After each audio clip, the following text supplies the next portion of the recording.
नमस्ते।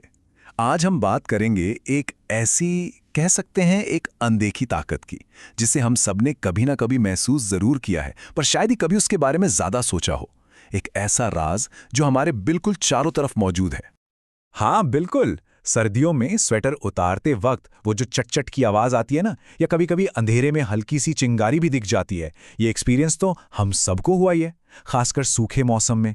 पर सवाल ये है कि आखिर ऐसा होता क्यों है? और देखिए, ये कहानी सिर्फ स्वेटर तक ही खत्म नहीं होती।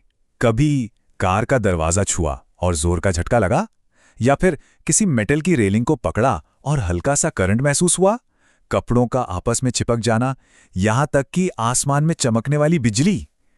ये सब एक ही चीज के अलग अलग चेहरे हैं, और इन सब के पीछे का जो कारण है वो है स्टैटिक वैद्युत आवेश, यानी स्टैटिक इलेक्ट्रिक चार्जेस का एक जगह इकट्ठा होना और फिर अचानक से डिस्चार्ज हो जाना। तो ठीक है, चलिए फिर इस पहेली की जड़ तक चलते हैं। इसकी कहानी ना बहुत बहुत पुरानी है। ये उस समय की बात है जब इंसानों ने पहली बार इस अजीब सी खासियत को नोटिस किया था। कहानी की शुरुआत होती है करीब 600 ईसा पूर्व से। मिलिटस के एक फिलोसोफर थे थेल्स।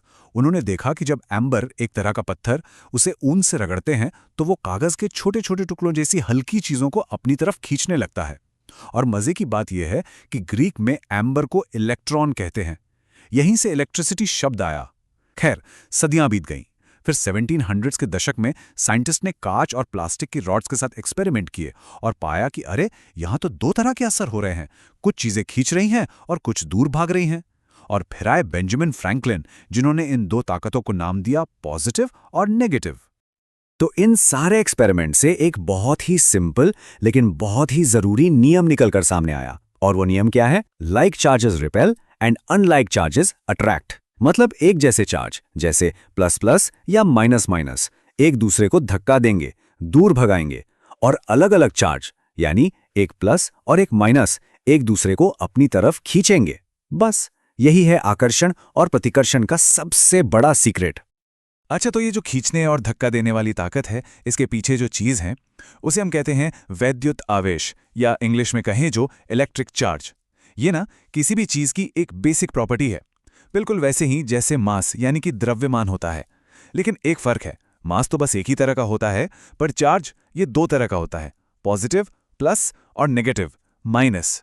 तो सवाल ये उठता है कि जब हम कहते हैं कि कोई चीज चार्ज हो गई, तो इसका असल में मतलब क्या है? होता यह है कि छोटे छोटे पार्टिकल्स, जिन्हें हम इलेक्ट्रॉन्स कहते हैं, वो एक चीज से कूदकर दूसरी पर चले जाते हैं। तो मान लीजिए दो चीजों को रगड़ा, जिस चीज से इलेक्ट्रॉन निकल कर गए वहां इलेक्ट्रॉन्स की कमी हो गई, तो वो बन गई पॉजिटिव चार्ज। और जिस चीज पर इलेक्ट्रॉन जाकर बैठ गए वहां इलेक्ट्रॉन ज्यादा हो गए, तो वो बन गई नेगेटिव चार्ज। सिंपल। चलिए, अब जब ये समझ आ गया है कि चार्ज क्या है और कैसे काम करता है, तो अब इसके 3 सबसे बेसिक और ऐसे नियम जिन्हें तोड़ा नहीं जा सकता, उनको समझते हैं। ये रूल्स ही तय करते हैं कि चार्ज का बिहेवियर कैसा होगा। तो पहला रूल है एडिटिविटी। मतलब आप चार्जेस को नॉर्मल नंबर्स की तरह जोड़ सकते हैं। जैसे +5 और -3 को मिलाया तो बचा +2। Simple math. दूसरा रूल है कंजर्वेशन, यानी संरक्षण। इसका मतलब है कि चार्ज को ना तो बनाया जा सकता है, ना ही मिटाया जा सकता है। ये बस एक चीज से दूसरी पर ट्रांसफर होता है। और तीसरा, जो मुझे सबसे ज्यादा फैसिनेटिंग लगता है, वो है क्वांटाइजेशन। इसका मतलब है कि चार्ज ना हमेशा छोटे छोटे फिक्स्ड पैकेट्स में आता है। आप ऐसा नहीं कर सकते कि आधा पैकेट चार्ज भेज दिया या 1.5 पैकेट ले लिया। नहीं, या तो एक पैकेट जाएगा या 2 या 10, हमेशा एक पूरा नंबर। और ये जो एक पैकेट है चार्ज का, जिसे हम ई से दिखाते हैं, ये इतना इतना ज्यादा छोटा होता है कि आप सोच भी नहीं सकते। इसकी वैल्यू है 1.602 इंटू 10⁻⁻19 कूलम्स।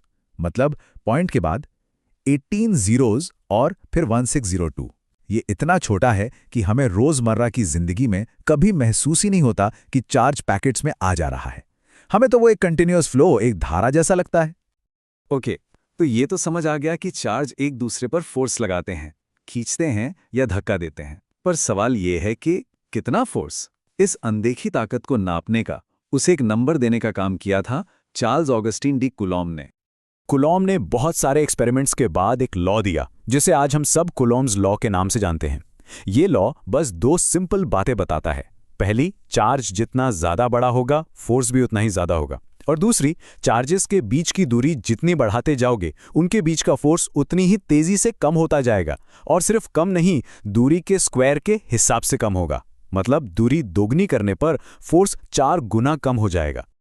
अब जरा इस बात पर गौर कीजिए, ये सच में दिमाग घुमा देने वाली बात है। जब हम इस इलेक्ट्रिक फोर्स की तुलना ग्रेविटी से करते हैं, हाँ वही ग्रेविटी जो हमें जमीन पर टिकाए रखती है, तो पता है क्या सामने आता है? इलेक्ट्रिक फोर्स ग्रेविटी से 10 की घात 39 गुना ज्यादा मजबूत है। मतलब 1 के आगे 39 जीरोस, ये नंबर इतना बड़ा है, इतना ज्यादा बड़ा कि इसे इमेजिन करना भी नामुमकिन है। तो अब एक और सवाल मन में आता है, अगर ये फोर्स इतना ज्यादा ताकतवर है तो ये अपने आसपास की स्पेस को कैसे अफेक्ट करता है? क्या हम इसके असर का कोई मैप, कोई नक्शा बना सकते हैं? और हाँ, बिल्कुल बना सकते हैं। यहीं से कॉन्सेप्ट आता है इलेक्ट्रिक फील्ड का।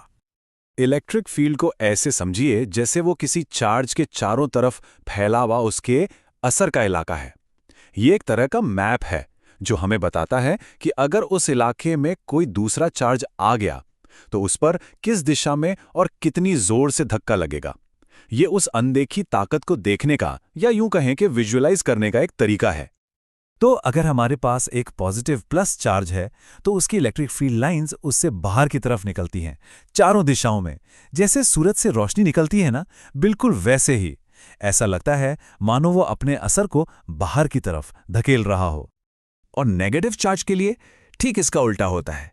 इलेक्ट्रिक फील्ड लाइंस बाहर से आकर उस चार्ज में समा जाती हैं, चारों तरफ से। ऐसा लगता है जैसे वो अपने असर को हर दिशा से अपनी ओर खींच रहा हो। और अब आखिर में एक बहुत ही मजेदार सवाल पर इस चर्चा तो खत्म करते हैं। अगर ये इलेक्ट्रिक फोर्स ग्रेविटी से खरबों खरब गुना ज्यादा ताकतवर है, तो फिर हम हर चीज से चिपके हुए क्यों नहीं हैं? क्यों नहीं हर चीज एक दूसरे को या तो खींच रही है या धक्का दे रही है? इसका जवाब इस बात में है कि दुनिया की ज्यादातर चीजें इलेक्ट्रिकली न्यूट्रल होती हैं। तो अगली बार जब स्वेटर उतारते हुए वो चट चट की आवाज सुने, तो याद रखिएगा कि यह ब्रह्मांड की सबसे ताकतवर शक्तियों में से एक का छोटा सा नजारा है, जो बस एक बहुत ही नाजुक बैलेंस में कायम है।